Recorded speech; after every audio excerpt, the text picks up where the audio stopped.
irmãos, está estudando a lição 11 da Revista dos Jovens. O título da lição é Seja Firme. O tema do trimestre é Sejam Firmes, Ensino Sadio e Caráter Santo nas Cartas Pastorais. Então, o título da lição de hoje coincide com o tema do trimestre. Continuando o estudo sobre a segunda carta a Timóteo, Paulo, mais uma vez, entoa nesta carta, nesse tom pessoal, esse tom fraternal que ele tinha em relação ao seu filho na fé, Timóteo. E cita, então, algumas recomendações para que Timóteo realmente pudesse permanecer firme, pois ele seria o seu sucessor. O texto áureo diz: conserva o modelo das sãs palavras que de mim tens ouvido, na fé e no amor que há em Cristo Jesus. Guarda o bom depósito pelo Espírito Santo, que habita em nós. 2 Timóteo 1, 13 e 14. Resumo da lição: o líder deve estimular seus liderados a serem firmes, valorizando e investindo no dom que receberam de Deus. Então, traremos nessa lição mais um exemplo para os líderes, para que possam ter também essa preocupação, esse sentimento em relação aos seus liderados.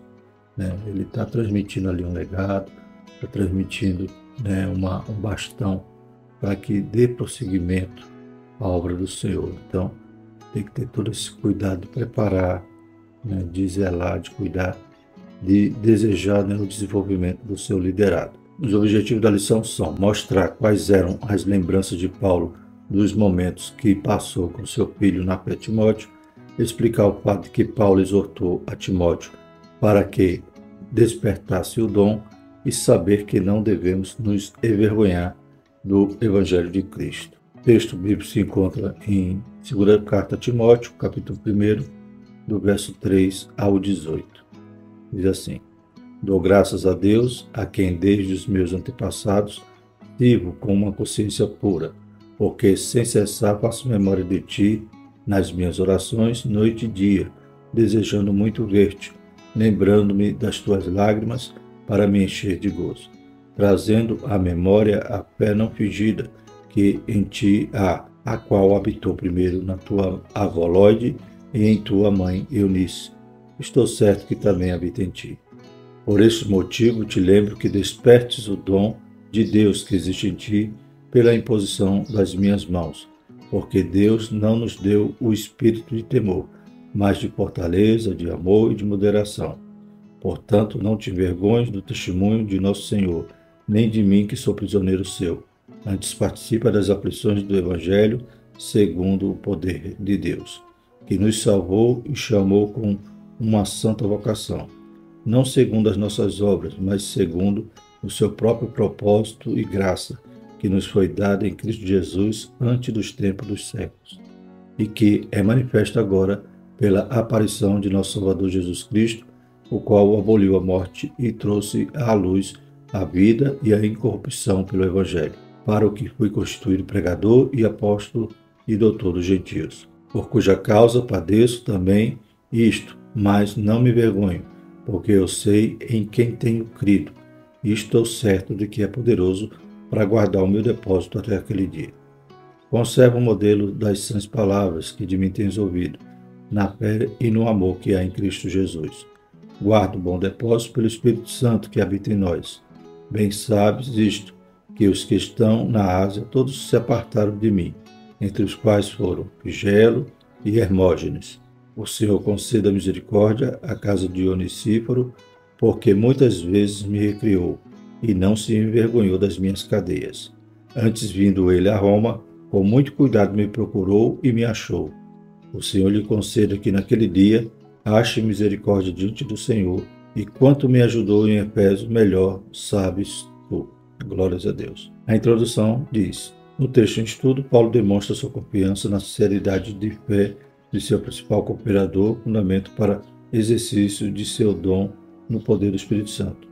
É isto que daria ao jovem pastor as condições para permanecer firme, participando das aflições do Evangelho. Então, todos esses elementos, uma fé não fingida, despertar o dom, Então, a partir do poder do Espírito Santo na vida de Timóteo, através da sua sinceridade, Paulo contava com isso, para que o seu cooperador, aquele que estaria então dando prosseguimento às obras de Paulo, pudesse permanecer firme, né, que é o tema da lição. Então, Paulo vai exortá-lo, já conhecendo, lembrando, né, de tudo que passaram e sabendo que Timóteo, né, poderia obedecer, né, e dar continuidade às instruções que Paulo já dava e ele já agia, já praticava assim.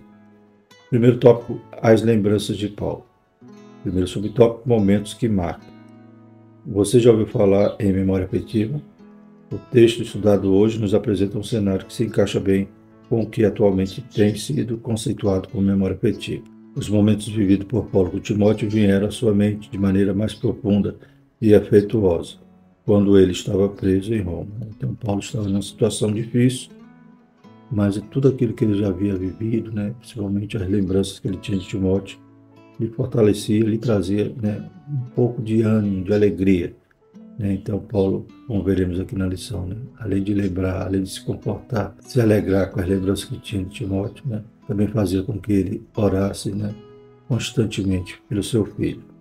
As condições difíceis desse seu segundo aprisionamento e o avanço de seu processo judicial, que apontava para o fim fatídico, segundo Timóteo 4,6, certamente contribuíram para que o apóstolo buscasse em sua memória momentos que lhe trouxessem alegria. Foi exatamente o que disse em relação a Timóteo: lembrando-me das tuas lágrimas para me encher de gozo. Então, só tinha tristeza, só tinha sofrimento ali naquela prisão, principalmente por ser agora uma prisão muito mais rigorosa, né, do que a primeira. Né? A primeira ele passou, né, numa prisão domiciliar e agora ele estava ali numa prisão para condenados à morte, né? Inclusive culminou, né, com a sua execução naquela prisão, como a gente lê em 2 Timóteo 4, né, que ele cita, né, a famosa frase, né, combati o bom combate, né, ele já aguardando então os momentos finais. E nesse ambiente de dor, de sofrimento, ele trazia gozo, alegria à sua alma. Era lembrar, né, da obra, lembrar também dos seus filhos na fé, e principalmente Timóteo, como ele diz aqui, lembrando das suas lágrimas. Né? Então, tentar elucidar o que quer dizer esse versículo. É bem provável que Paulo se recordasse de momentos de devoção compartilhados com Timóteo ou de quando se despediram na Ásia. Né? Essas lágrimas que ele lembrava de Timóteo, né, não eram as lágrimas de sofrimento, de dor, talvez dessa afetuosidade, ou em algum momento que praticavam a devoção, né, buscavam o Senhor, né, choravam na presença do Senhor, ou no momento que se despediam de Timóteo, né, então demonstrava, né, todo o afeto, todo o apego que ele tinha pelo seu pai na fé. Essa despedida ocorre quando ele, nessa última viagem, né, depois que ele foi solto da primeira prisão, e como vimos na primeira carta, né, ele encaminha Timóteo a Éfeso. E sabemos pelo texto paulino que as memórias eram boas e bem reconfortantes naquele difícil momento que o apóstolo vivia. Então, como é bom cultivarmos esses momentos para lembrarmos também em momentos difíceis, podemos, né, nos refugiar em nossas boas lembranças. Segundo subtópico, construindo bons relacionamentos. O extraordinário relacionamento entre Paulo e Timóteo é um dos muitos fatores de inspiração na vida desses dois grandes vultos do Novo Testamento. São exemplos de fé e dedicação, além de exemplos de companheirismo, lealdade e de afetuosidade. Como já estudamos, Timóteo servia Paulo como a um pai, lá em Filipenses 2:22, e Paulo tratava como filho. Além de ser muito importante para a nossa vida no presente construir bons relacionamentos, serve como fonte de alegria e conforto no futuro, né? Como diz o psicólogo, né, que na nossa memória tem as janelas killers, né? Ou seja, são aquelas lembranças mais que nos fazem reviver sofrimentos. Então, em vez de a gente ficar recordando de momentos maus, que, né, tem uma frase que diz, né, que recordar é viver. Então, ao recordar dos momentos maus, você vai sentir a mesma dor que sentia naquele momento e seu corpo também vai sofrer, inclusive gerando enfermidades psicossomáticas. Mas, né, pelo contrário, Paulo não queria saber disso. Né? Ele olhava para frente, caminhava para frente, né, e deixava para trás essas coisas tristes, né? Mas as coisas boas ele servia de âncora para lembrar, né, dessa alegria que o Senhor Jesus, né, lhe proporcionou, né, na vida do Evangelho. Glórias a Deus. E nós sabemos disso, né? Servindo ao Senhor, quantas alegrias o Senhor nos dá, né, quantos momentos bons que nós podemos relembrar. Louvado seja o nome do Senhor. E não, né, como diz o psicólogo, né, ficar abrindo as janelas killer, né, janelas matadoras, ou seja, vai te matar lembranças ruins, mas as lembranças boas sempre nos vai, aleluia, reconfortar. Quando temos boas lembranças, sentimos alegria, mas quando as recordações não são boas, o quadro é de tristeza. Que em tempos de tanto egoísmo, Deus nos dê graça de amar e servir uns aos outros, a começar pelos nossos familiares, dedicando-lhes atenção, tempo de qualidade e gestos concretos de respeito e muito apreço. Né? Romanos 12, 9 a 11. Glórias a Deus. Né? Um tempo as pessoas só querem viver online, né? Estão perdendo de registrar momentos bons que no futuro, né, farão falta, essas lembranças. Nós possamos aproveitar enquanto temos nossos entes queridos próximos. Terceiro subtópico, lembranças e orações. Não era somente Paulo que era abençoado pelas boas lembranças que tinha de Timóteo.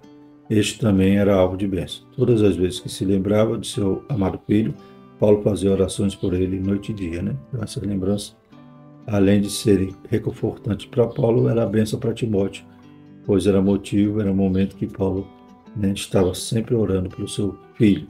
Glórias a Deus. Então, como diz aqui na lição, é uma grande riqueza espiritual termos alguém que se lembra de nós em suas orações, né? Graças a Deus. Então, façamos o bem, né? Para que sempre, aleluia, às vezes, talvez nos falte até força para orar, mas tem alguém, aleluia, que nos aprecia, alguém que nos ama, estará também lembrando em suas orações cotidianamente, né, sobre nossa vida. E é isso que nos mantém em pé, quando estamos sendo alvo das orações dos outros e também quando estamos intercedendo uns pelos outros. Que as pessoas prestam diante de Deus um grande serviço a nosso favor, fundamental para o nosso progresso em todas as áreas da vida. Precisamos reconhecê-las e honrá-las, além de sermos também nós bons intercessores, como diz lá em Efésios 6, 18, 19 e outras referências. Temos produzido boas lembranças com quem convivemos? Glórias a Deus. Então, lance seu pão sobre as águas, né? No final de alguns dias, né, você vai recolher. Sirva uns aos outros, faça o bem, aleluia. Cultive, né, amizades para que a gente possa ser alvo das orações dos nossos irmãos, dos nossos companheiros de fé.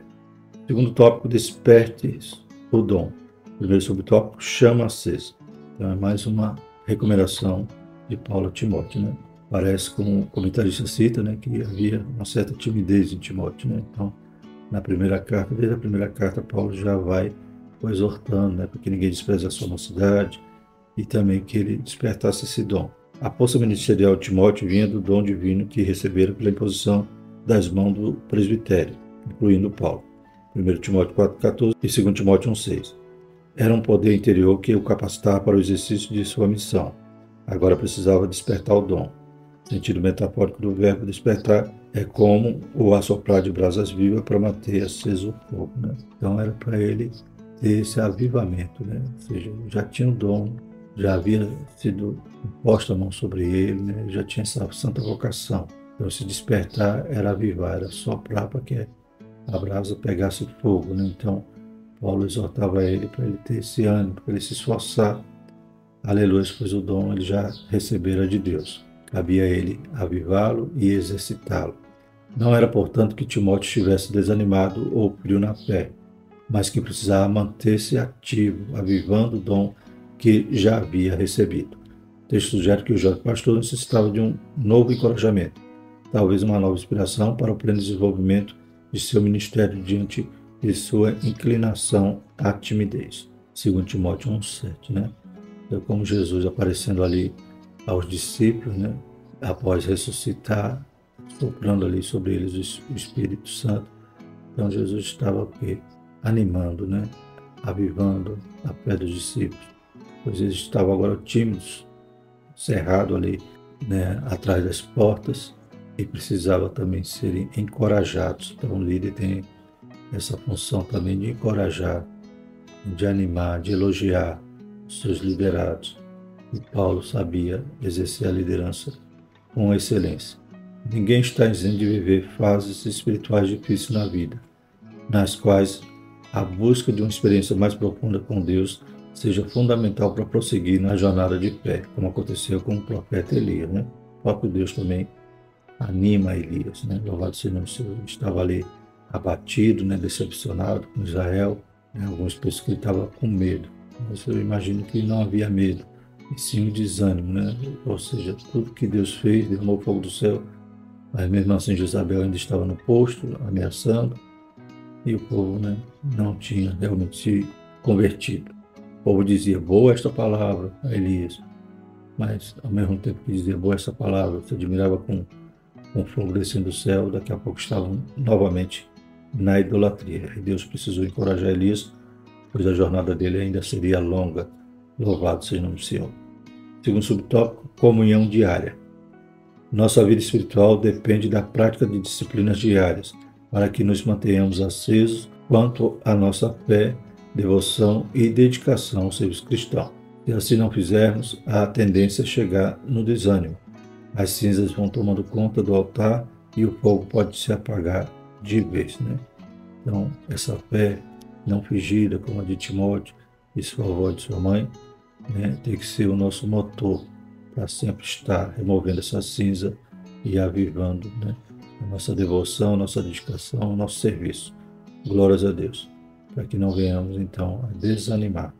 Para o fogo continuar aceso, é preciso diariamente retirar a cinza, pôr lenha no altar e oferecer nosso sacrifício pessoal a Deus. Levítico 6,12. Tirar um tempo a sós para falar com o nosso Pai Celestial, especialmente na primeira hora da manhã, e cultivar uma vida de adoração e serviço é fundamental para que permaneçamos espiritualmente avivados. Salmo 5,3, Provérbios 8,17, Tessalonicenses 5,17. Né? Orai sem cessar. Glórias a Deus. Precisamos nos disciplinar, ter o tempo de oração, ter o quarto de guerra, né? Ter o local de oração e o tempo determinado diariamente. Não podemos fugir disso. Como um remédio que o médico prescreve e tem horário, tem período certo para tomar. A oração também tem que ser algo que nós devemos nos disciplinar.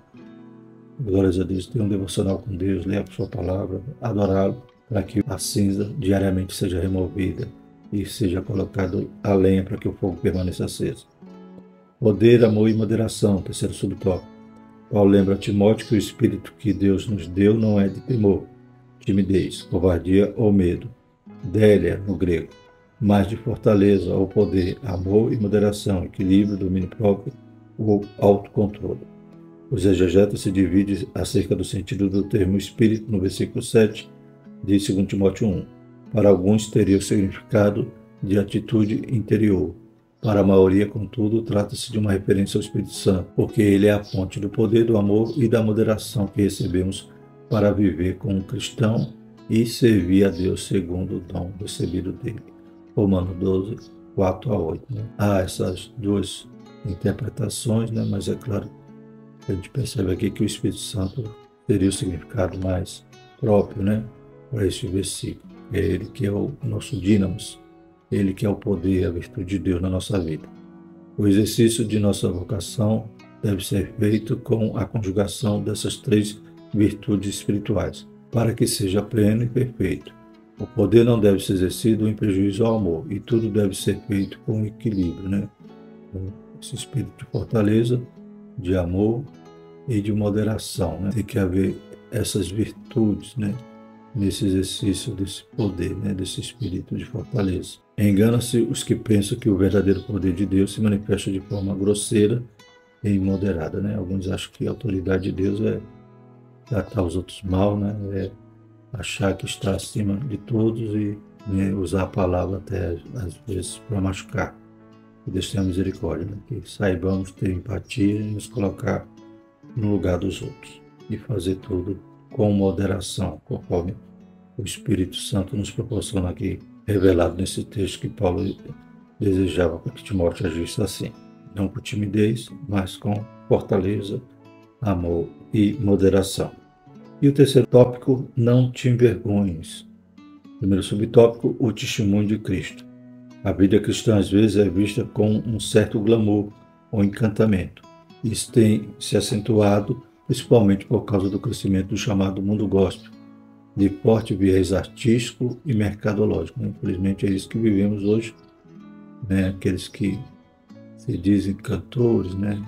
Artistas gospel, muitas das vezes só está motivado, né, por esse mercado e às vezes nem tem uma fé não fingida como a de Timóteo.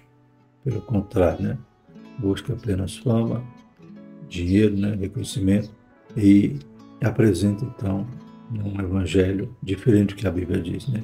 Esse que temos que padecer em nome de Cristo, que no mundo temos aflições, né? Então isso vende, né, uma imagem de ostentação e as pessoas, né, querem viver dessa forma, idolatram essa maneira de viver e acabam se frustrando por não viver o verdadeiro evangelho. Infelizmente, algumas igrejas têm servido de palco para essa glamorização do evangelho, com desprezo da vida cultica, cotidiana, simples e piedosa. Servir a Deus é realmente uma extraordinária oportunidade. Enche-nos de alegria e empolgação. O problema é quando a atração desse cristianismo é feita desconsiderando o aspecto fundante do evangelho, que é compartilhar o testemunho de Cristo, não apenas por palavras, mas principalmente por ações.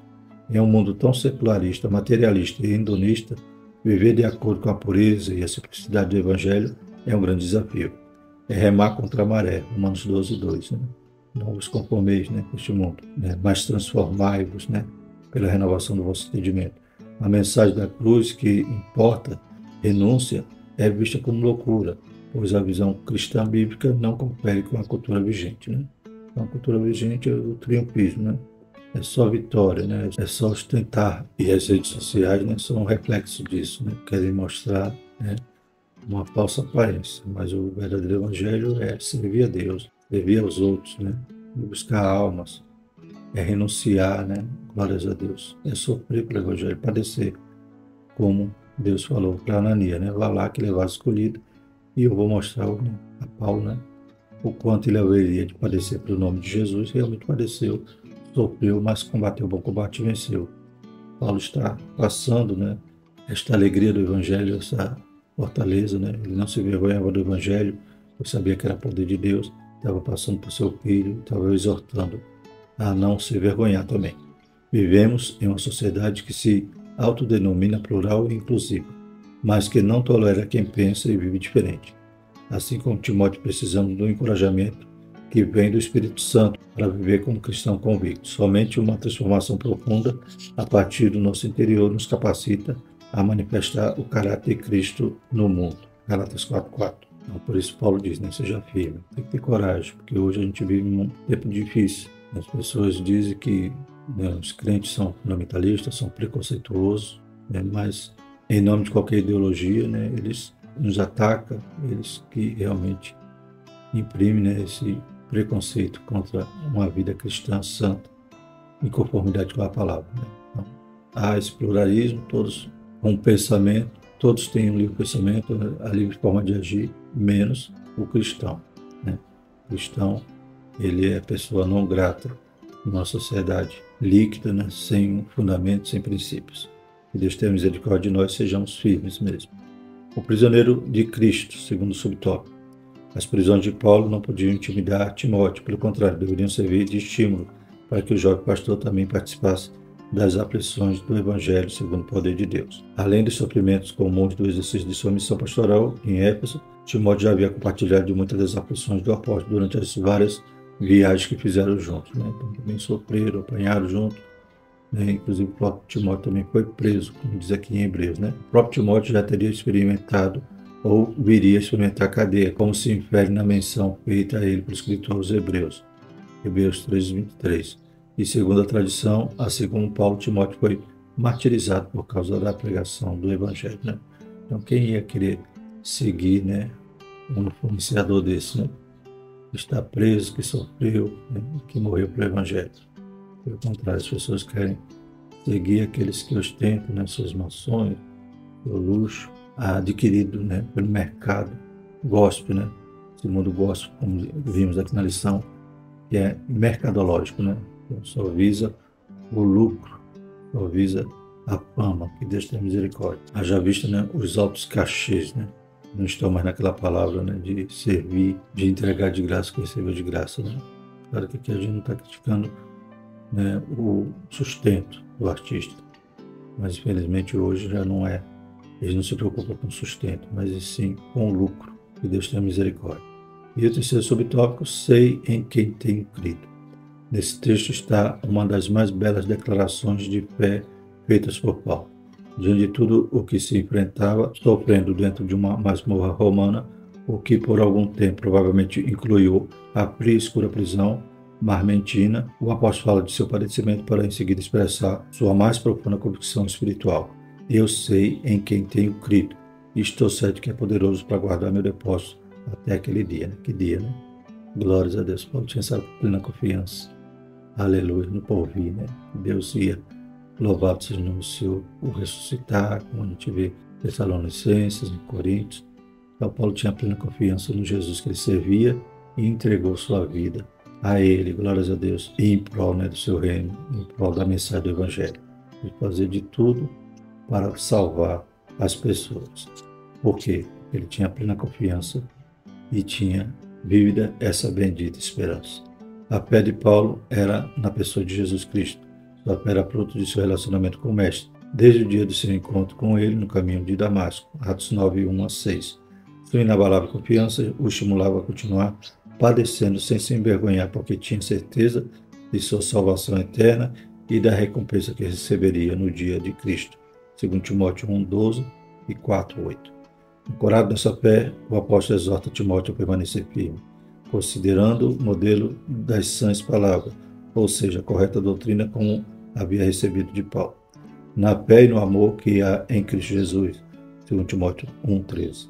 Timóteo também deveria guardar o seu próprio bom depósito, 2 Timóteo 1,14, no fiel cumprimento da obra espiritual de proclamação e defesa da verdade do Evangelho para a qual fora chamado. Glórias a Deus. Então, Timóteo também era um dispenseiro, Timóteo também tinha essa âncora. Glórias a Deus. Tanto ele tinha essa função de agora, né, ministrar aos outros, né, o Evangelho, né, proclamar a mensagem da cruz. Também ele tinha essa certeza do seu depósito guardado. Cristo Jesus é poderoso para nos guardar. Aleluia. E para nos dar essa convicção, né, de que Ele vive. Ele nos ouve, Ele nos atende, Ele nos esforça. Ele nos enche da sua virtude para fazermos essa obra. Basta que façamos como o profeta disse, né? Aleluia. Nos acheguemos a Ele e Ele se achegará a nós. Concluindo, a lição de hoje nos faz refletir sobre a importância de se construir bons e profundos relacionamentos. Como estamos administrando o nosso tempo? Estamos valorizando mais as coisas ou as pessoas? Tiramos mais tempo para dar atenção a quem nos cerca ou para navegar pelas ilusórias redes da sociedade superficial na qual vivemos? Bons relacionamentos têm valor espiritual. Seja firme, Timóteo. Amém? Então, uma mensagem muito importante para os líderes e para os liderados. Glórias a Deus. Possamos estar firmes, aleluia, despertando o dom que Deus nos deu, aleluia, e também aqueles que são líderes, incentivando, elogiando e construindo essas boas lembranças com seus filhos na fé. Amém? Próxima lição, venha depressa. Então, lição 12 é a última que falaremos sobre as cartas a Timóteo. E na lição 13 a gente tem uma lição sobre a carta a Tito. As cartas pastorais, né? 1 e 2 Timóteo e Tito. Amém? Vamos orar e agradecer ao Senhor. Maravilhoso eterno Deus, te louvamos, Pai, por essa palavra. Possa servir de exortação para cada jovem, Pai. Deus poderoso, também para os professores, Pai, que também são os líderes, Pai, que estão deixando um legado, imprimindo um legado na vida, Pai, dos seus alunos. Nos ajuda, Pai, nos esforça, Pai Santo, aleluia, que possamos estar renovando a cada dia, Pai, a chama no nosso altar, removendo a cinza, Pai, e estarmos todos os dias, Pai, em constante comunhão com o Senhor. Nos fortalece, nos ajuda nesses dias tão difíceis. Para a glória do seu santo nome nós te pedimos e te agradecemos. Amém. E que a graça do nosso Senhor e o amor de Deus e a comunhão do Santo Espírito permaneça sobre nós hoje e sempre. Amém.